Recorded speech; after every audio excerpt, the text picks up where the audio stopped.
నమస్తే, welcome to our channel. నేను సిరి.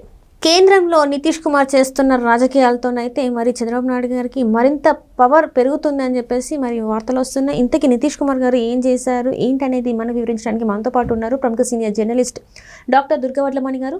నమస్కారం. నమస్తే అండి. మనం ఇప్పుడు చూస్తుంటే కేంద్రంలో చంద్రబాబు నాయుడు గారి పవర్ ఇంకా రోజు రోజుకి పెరుగుతుందనే వార్తలు వస్తున్నాయి. అది దానికి కారణం కూడా నితీష్ కుమార్ గారి రాజకీయ ఏవైతే చేస్తున్నారో దానివల్లే తనకి పెరుగుతుంది పవర్ అని చెప్పేసి మరి వార్తలు వస్తున్నాయి. అసలు ఏంటి అది, ఏం జరుగుతుంది అక్కడ? అంటే నితీష్ కుమార్ ఇప్పుడు కూటమిలో ఉన్నారంటే బీజేపీతో కేంద్రంలో. ఏ రోజు కూడా నితీష్ కుమార్ నమ్మడానికి వీల్లేదనేది మనం గతంలో చాలాసార్లు చెప్పుకున్నాం. గత ప్రభుత్వాల్లో అది ప్రూవ్ అయింది కూడా. ఎందుకంటే నితీష్ కుమార్కి నిలకడ ఉండదు, మాట ఇస్తాడు కానీ మాట మీద ఎప్పుడు ఆయన ఉండడు. అంటే ఎప్పుడూ కూడా అవసరం కోసం, పవర్ కోసం ఎవరితో కలవాలి, ఎట్లా హ్యాండ్ ఇవ్వాలి అనేది ఎక్కువ ఆయనకి. సో డే 1 నుంచి మనం చెప్తూ వచ్చింది ఏంటంటే బీజేపీ కావచ్చు, ఒకవేళ కాంగ్రెస్తో ఉన్నా కూడా చంద్రబాబు నాయుడిని ఎవరైనా నమ్ముతారు. ఎందుకంటే చంద్రబాబు నాయుడు గారు ఏ నిర్ణయం తీసుకున్నా ఆలోచించి ఆచితూచి తీసుకుంటారు. ప్లస్ ఒక మాటకి కట్టుబడి ఉంటారు. మాట నిలకడికి చంద్రబాబు మరో పేరైతే మాట తప్పడానికి నితీష్ కుమార్. ఇక్కడ మనం అలా చెప్పుకోవాలి. సో ఇవాళ నితీష్ కుమార్ కొత్తగా చేస్తుంది ఏమీ లేదు. ఇప్పుడు ఎలక్షన్స్ రాబోతున్నాయి. ఈసారి ఎలక్షన్స్లో ఒక ప్రత్యేకత ఏంటంటే బీహార్లో ప్రశాంత్ కిషోర్ పార్టీ పెట్టాడు. ఓకే, అంటే గతంలో నుంచి వస్తుంది ఆయన ఖచ్చితంగా పార్టీ రాజకీయ పార్టీ పెడతాడు. పెట్టి ఎలాగైనా అంటే ఒక స్ట్రాటజిస్ట్గా పేరుగాంచిన ప్రశాంత్ కిషోర్ ఎన్నికల్లో గెలుస్తాడా? ఆయన స్ట్రాటజీ చాలాసార్లు తప్పింది కదా. కొన్నిసార్లు స్ట్రాటజిస్టులైనా పల్స్ పట్టుకోవటంలో విఫలమవుతారు, ప్రజల పల్స్. ఎందుకంటే ప్రతిసారి ప్రజలు ఒకలా ఉండరు. మనకు కనిపించేది ఒకటి, అంతర్గతంగా వాళ్ళ ఆలోచనలు వేరే ఉంటాయి. అందుకు మనకు ఉదాహరణ లాస్ట్ మినిట్ వరకు వాళ్ళు నమ్మలేదు కదా వైసీపీ వాళ్ళు ఓడిపోతామని. మనం ఖచ్చితంగా ప్రతి అనలిస్టు చెప్పాం, మనందరం కూడా ఖచ్చితంగా చెప్పాం 145కి తక్కువ రావు అని చెప్తే కూడా వాళ్ళు నమ్మలా. 145 అంటే 164 వచ్చాయి. లాస్ట్ మినిట్లో 160 దాకా అనుకున్నాం, కానీ 164 వచ్చాయి. అంటే ప్రజల నాడిని పట్టుకోవడంలో ఎంత గొప్ప సెఫాలజిస్ట్ కావచ్చు, ఎంత పెద్ద అనలిస్ట్ అయినా తప్పుతాడు. వాళ్ళు ఐఐటి చదివినా, ఐఐఎంలో చదివినా కూడా మనకి కావాల్సింది అక్కడ గ్రాస్ రూట్ లెవెల్లో, అంటే క్షేత్రస్థాయిలో ప్రజల మనస్తత్వం ఎలా ఉంది అనేది పట్టుకోవటం చాలా కష్టం. అది ఎవరికైనా సరే అనుభవంలో కానీ రాదు. అయితే ఈసారి మనకి జగన్మోహన్ రెడ్డి ఓడిపోవటం అనేది అందుకు ప్రత్యక్ష ఉదాహరణ అయ్యింది మనకి. అంతకుముందు కూడా ప్రశాంత్ కిషోర్ కొన్నిసార్లు తప్పాయి. ప్రశాంత్ కిషోర్ని చాలామంది స్ట్రాటజిస్ట్ కింద పెట్టుకున్నారు కూడా, మనకు తెలుసు, గొప్పవాడైంది అలాగే. అయితే ప్రశాంత్ కిషోర్ వల్ల జరిగిన కొన్ని డ్యామేజ్లు కూడా ఉన్నాయి. ఏంటంటే ఈ కుల రాజకీయాలు ఎక్కువగా హైలైట్ చేసింది ప్రశాంత్ కిషోర్. అది తప్పు కదా. ఇప్పుడు కులాల గురించి మాట్లాడొద్దంటూ కులాలే తీసుకొచ్చి కుల విభజన చేసి పర్సంటేజ్ వైజ్ చూసుకుని ఈ కులం వాళ్ళ ఆ కులం వాళ్ళ అవసరమా? ప్రజలు ఏ ప్రాంతంలో ఉన్నారు, ఏ ప్రాంతానికి చెందిన వాళ్ళు, వాళ్ళ మూడ్ ఎట్లా ఉంది, వాళ్ళు ఓటు వేస్తారా వేయరా, దానివల్ల అంటే ఆ నియోజకవర్గానికి ఏమైనా ప్రయోజనం ఉంటుందా ఒక నాయకుడిని ఎన్నుకోవడంలో, ఇవి ఆలోచించాలి. కానీ నేను ఈ కులం, నువ్వు ఆ కులం, నేను నీకు వెయ్యను, నువ్వు ఇంకొకరికి వెయ్యకు, దిస్ ఇస్ నాట్ పాలిటిక్స్. అంటే ఇప్పుడు ఏపీలో దాదాపు కుల రాజకీయాలే జరిగాయి. లాస్ట్ మనం అదే చెప్తున్నా, చాలా వరకు మీరు ఒప్పుకున్నా ఒప్పుకోకపోయినా ఈ కులం అనేది 82 తర్వాత పెరిగిందండి. 82 తర్వాత ఆంధ్రప్రదేశ్లో. అంతకుముందు కుల రాజకీయాలు లేవు. అంటే ఏంటంటే రాజకీయాల గురించి కాదు, అక్కడ చాలా వరకు కులాల గురించి చాలా ప్రస్తావన జరుగుతూ ఉంటాయి. ప్రజలు కొంచెం ప్రాముఖ్యత ఇస్తారు, ఫలానా కులం ఫలానా కులం అని. అది చాలా తప్పు.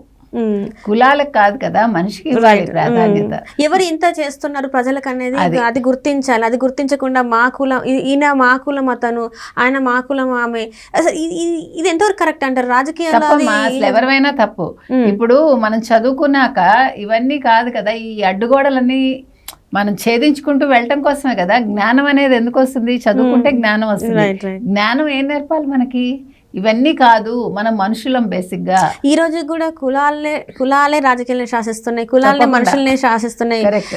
అంటే అది నిజమే కదా? నిజమే. అది అక్కడి నుంచి మనం బయట పడాలి. పట్టలేదు, తప్పు మనలో ఉంది. అంటే 2024లో ఉన్నా కూడా స్టిల్ ఎంతో సైన్స్ పరంగా కూడా ఆ దేశం అంటే అన్ని రకాలుగా మనం అభివృద్ధి చెందుతున్నా కూడా ఇంకా కులాల్ని పట్టుకొని మనం ఊగుతున్నాం అంటే అది ఇక్కడ ఎవరు తప్పిదం? సిగ్గుచేటు మందే తప్పు.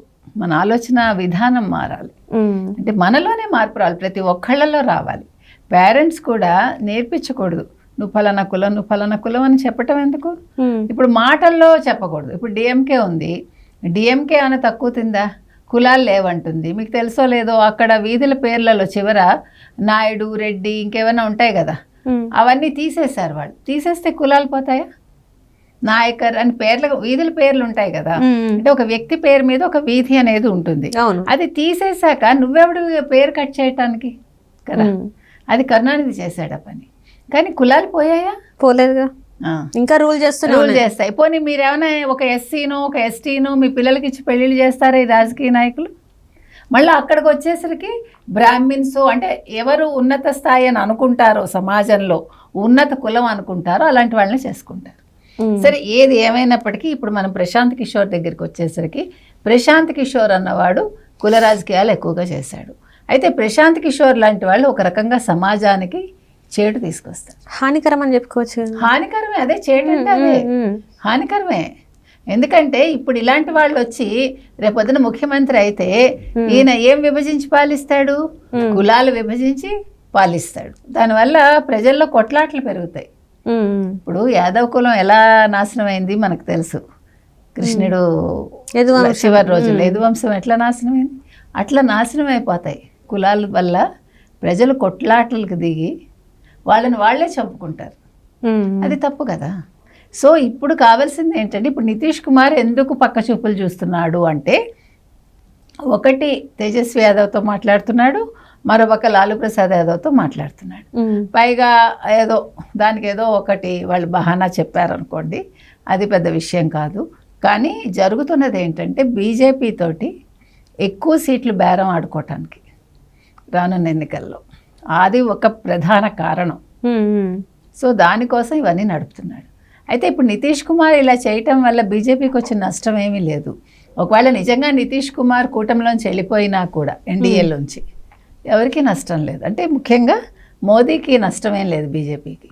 ఎందుకంటే ఇక్కడ ప్రధాన సపోర్ట్ ఎవరు ఇస్తున్నారంటే, ప్రధానంగా చంద్రబాబు నాయుడు ఇస్తున్నారు, తెలుగుదేశం ఇస్తుంది, తెలుగుదేశం కూటమి, తెలుగుదేశం పార్టీ.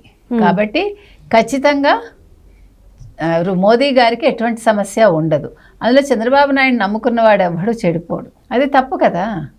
ఇప్పుడు కులాల గురించి మాట్లాడొద్దంటూ కులాలే తీసుకొచ్చి కుల విభజన చేసి పర్సంటేజ్ వైజ్ చూసుకుని ఈ కులం వాళ్ళ ఆ కులం వాళ్ళ అవసరమా?